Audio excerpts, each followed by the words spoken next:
आज आपण इथे आहे ना मौसूद, जाळीदार आणि तोंडात टाकताच विरघळणारा हॉटेलमध्ये मिळतो ना तसा दही वडा कसा बनवायचा ते पाहणार आहोत. अतिशय सोपी रेसिपी आहे. त्यामुळे ना व्हिडिओ कुठेही स्किप करू नका. यामध्ये ना मी अशा काही ट्रिक दाखवलेल्या आहेत ज्यामुळे ना दही वडे छान कापसासारखे मऊसूत होतील. आणि तुम्ही कधी रेस्टॉरंटमध्ये गेला असेल तिथे दही वडा खाल्ला असेल ना, तर बघा छान मऊसूत असतो, जाळीदार असतो आणि तोंडात टाकताच विरघळणारा असतो. त्यामुळे सेम असाच दहीवडा आहे ना आज आपण घरच्या घरी बनवणार आहोत आणि तेही अगदी झटपट. त्यामुळे व्हिडिओ शेवटपर्यंत बघा आणि माझ्या चॅनलला अजून सबस्क्राईब केलं नसेल तर प्लीज सबस्क्राईब करा आणि बेल आयकॉनलाही क्लिक करा.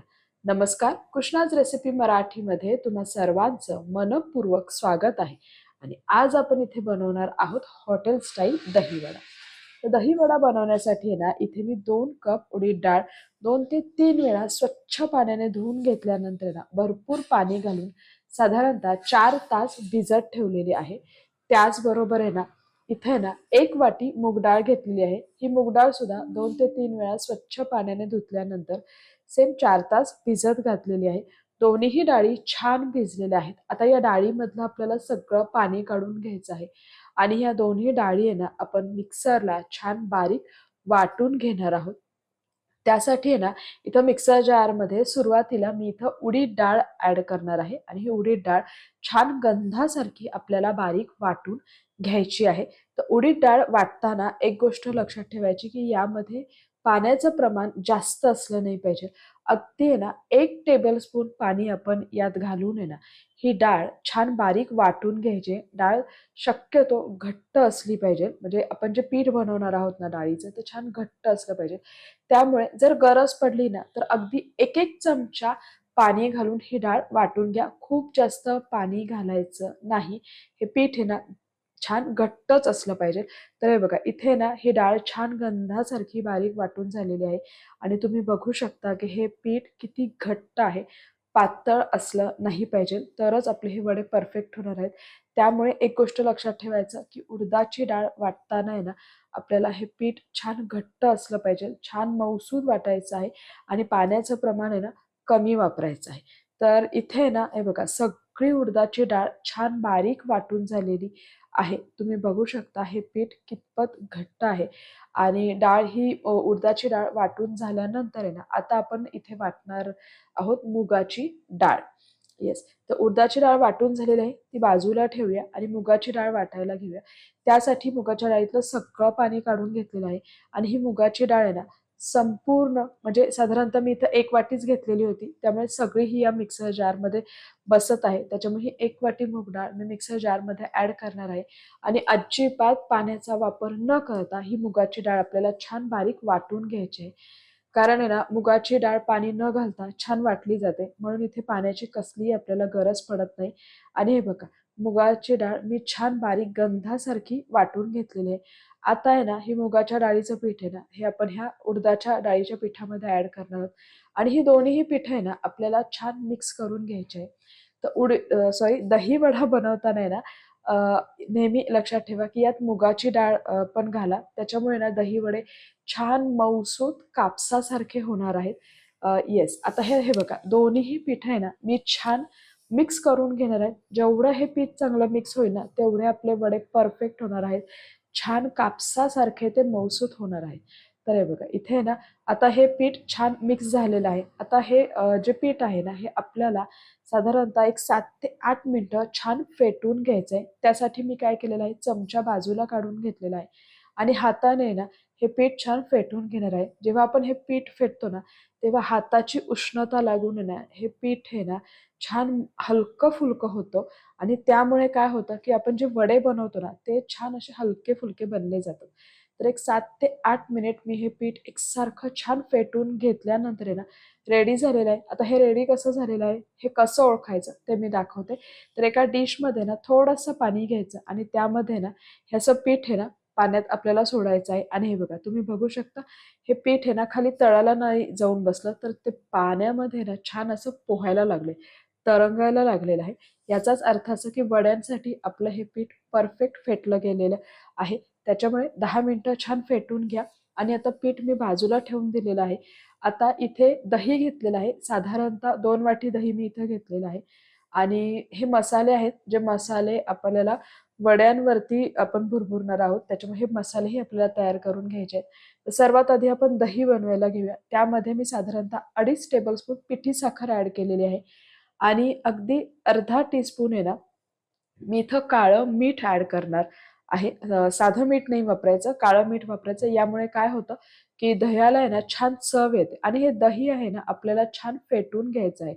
तर दही छान असं मऊसूत, क्रीमी झालं पाहिजे इतपत आपल्याला हे छान फेटून घ्यायचं आहे. याच्या सगळ्या गाठी निघून गेल्या पाहिजे.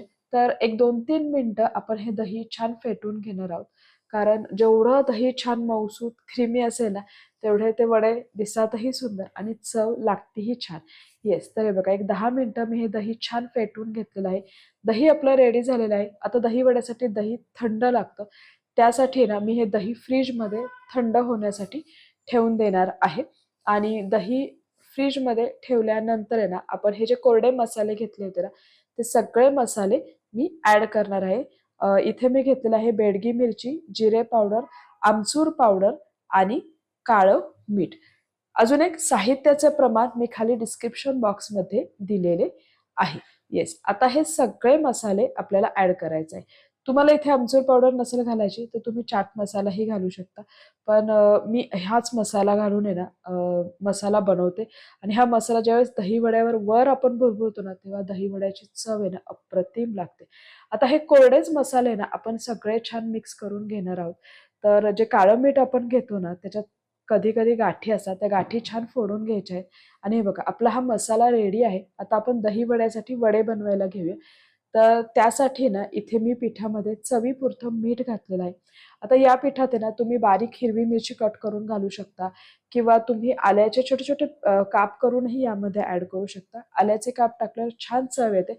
माझ्या घरात माझ्या मुलीला हे सगळं आवडत नाही. त्यामुळे मी याच्यात मिरची किंवा आलं घालत नाही. तुम्हाला आवडत असेल तर हे दोन्ही घाला. मस्त चव लागते वड्यांना. आता हे बघा मीठ छान मिक्स करून घेतल्यानंतर आपण हे वडे तळून घेणार आहोत. त्यासाठी तेल मी गरम करायला ठेवलेलं आहे गॅसवरती. पण त्याआधी इथं आपल्याला हिंगाचं पाणी तयार करून घ्यायचं आहे.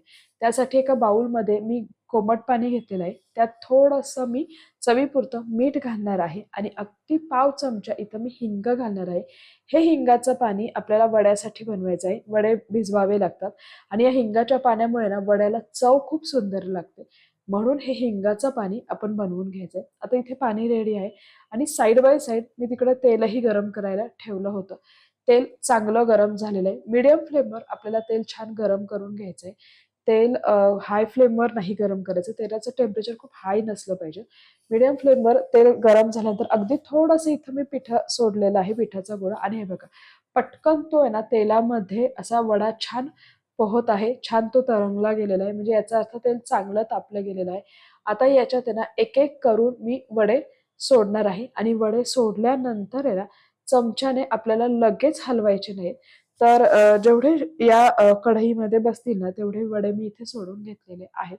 आणि सुरुवातीला आहे ना खालचं बाजू छान आपल्याला तळून घ्यायची आहे आणि त्यानंतर आहे ना आपण असं चमच्याने छान ते हलवून घेणार आहोत आणि हे बघा मस्त असे तेलामध्ये ना हे वडे तुम्ही बघू शकता छान तेलामध्ये तरंगत आहेत. कारण छान ते हलके-फुलके झालेले आहेत आणि सुरुवातीला तुम्ही बघितलं असेल, की वडे सोडताना साईज अगदी छोटी होती. पण तेलामध्ये सोडल्यानंतर ते छान फुगलेले आहेत. त्यामुळे ना हे बघा वडे आपले अगदी परफेक्ट झालेले आहेत. आता हे वडे आहेत ना आपल्याला छान सोनेरी रंग येईपर्यंत आहे ना असे एकसारखे सतत हलवत घे घेणार आहोत आणि छान सोनेरी रंगावरती तळून घेणार आहोत. येस, तर हे बघा मस्त असे हे आपले दही वड्यासाठी जे आपण वडे बनवलेले आहेत ना, ते छान तळले गेलेले आहेत. छान हे बघा याचा सोनेरी रंग आलेला आहे. येस. तर गॅसची फ्लेम मीडियमच ठेवायची आहे. हाय फ्लेमवर हे वडे तळून घ्यायचे नाही. हाय फ्लेमवर फक्त वडे बाहेरच्या बाजूने तळले जातील. आतमध्ये तसेच कच्चे राहतील. त्याच्यामुळे मीडियम टू लो फ्लेमवर आपण हे वडे छान तळून घेणार आहोत. तर इथे बघा, इथे हे वडे आहेत ना छान तळले गेलेले आहेत. आता ते सगळे मी बाजूला काढून घेणार आहेत. एक 2 ते 3 मिनिटं हे वडे थोडेसे आपल्याला थंड होऊन द्यायचे आहेत आणि थोडे थंड झाल्यानंतर आपण हे हिंगाचं जे पाणी बनवलं होतं ना, त्यामध्ये सोडायचं आहे आणि हे वडे एक 10 मिनिटं ह्या पाण्यात आपण असेच भिजत ठेवणार आहोत. 10 मिनिटांनंतर आपण बघूया. तर इथे 10 मिनिट झालेले आहेत आणि तुम्ही बघू शकता वडे पाण्यामध्ये छान भिजलेले आहेत. आता आपल्याला दही वड्यासाठी वडे सर्व करून घ्यायचे आहेत. त्यासाठी आपण काय करणार आहोत की ह्या दोन्ही हाताच्या मदतीने ना ह्या वड्यांमधलं सगळं पाणी आपल्याला काढून घ्यायचे आहे. असं पाण्यामध्ये वडे घातल्यामुळे काय होतात, छान सॉफ्ट होतात, मऊसूत होतात ते. आणि हे बघा इथे ना एक एक करून ना या वड्यांमधलं मी सगळं पाणी काढून घेणार आहे. येस. आता आहे ना आपण दही वडे सर्व करायला घेऊया. तर इथे साधारणतः आहे ना मी सुरुवातीला 4 वड्यांचं पाणी काढून घेतलेलं होतं आणि ते इथं मी बाउलमध्ये असं छान सर्व करून घेणार आहे. येस. आणि आता यावर आहे ना मी ऍड करणार आहे हिरवी चटणी. तर हिरवी चटणी कशी बनवायची याची रेसिपी तुम्हाला हवी असेल तर मला कमेंट बॉक्समध्ये कळवा. मी लवकरच याची रेसिपी सुद्धा अपलोड करेन. त्याचबरोबर चिंच खजुराची चटणी आपण ऍड करणार आहोत आणि जे दही आपण थंड करायला ठेवलेलं होतं ना ते दही आपल्याला ऍड करायचं आहे. तर दही तुम्हाला किती कमी जास्त हवं आहे त्या हिशोबाने तुम्ही दही इथे ऍड करा. मला भरपूर दही आवडतं दही वड्यांमध्ये, त्याच्यामुळे मी इथं भरपूर दही ऍड करून घेणार आहे. अजून एक यात मी 2 चमचे साखर घातली होती. तुम्हाला जर साखरेचं प्रमाण कमी जास्त करायचं असेल तर तुम्ही तेही करू शकता. आणि हे बघा दही ऍड केल्यानंतर पुन्हा एकदा आहे ना मी 1 चमचा इथं चिंच खजुराची चटणी ऍड करणार आहे आणि थोडीशी आहे ना मी ग्रीन चटणी सुद्धा इथे ऍड करणार आहे. मस्त लागते ही या दही वड्यांमध्ये, त्याच्यामुळे वरूनही आपण थोडंसं ग्रीन चटणी ऍड करणार आहोत. आणि जो मसाला आपण बनवून घेतलेला होता ना तो मसाला इथे आपल्याला वरून थोडासा असं पसरवून घ्यायचा आहे किंवा भुरभरून घ्यायचा आहे. येस. मस्त ह्या मसाल्यामुळे ना दही वड्याला एक वेगळीच चव येते. आता हा मसाला सुद्धा ऍड केल्यानंतर सगळ्यात शेवटी मी इथे ऍड करणार आहे खारी बुंदी. तुम्हाला बुंदी आवडत नसेल तर तुम्ही बुंदी स्किप करू शकता, पण मला छान वाटते ती दही वड्यांमध्ये म्हणून मी ऍड केलेली आहे. आणि त्याचबरोबर भरपूर शेव घालणार आहे. मस्त असे आहे ना हे दही वडे खाण्यासाठी रेडी झालेले आहेत. तुम्ही बघू शकता जेवढे ते सुंदर दिसतात ना तेवढीच त्याची चव अप्रतिम लागते. खूप चविष्ट बनतात. अगदी हॉटेलमध्ये जसे दही वडे मिळतात ना तसेच दही वडे ना सेम घरच्या घरी बनवतात. त्यामुळे ना तुम्ही मी बनवली ही रेसिपी नक्की ट्राय करा. आणि तुम्हाला माझी आजची रेसिपी कशी वाटली ही मला कमेंट बॉक्समध्ये कळवायला विसरू नका. त्याचबरोबर माझ्या चॅनलला लाईक करा, शेअर करा आणि परत एकदा आहे ना अशाच वेगवेगळ्या रेसिपीसाठी आपण पुन्हा भेटूया. तोपर्यंत खात राहा, आनंदी राहा आणि सेफ राहा. धन्यवाद.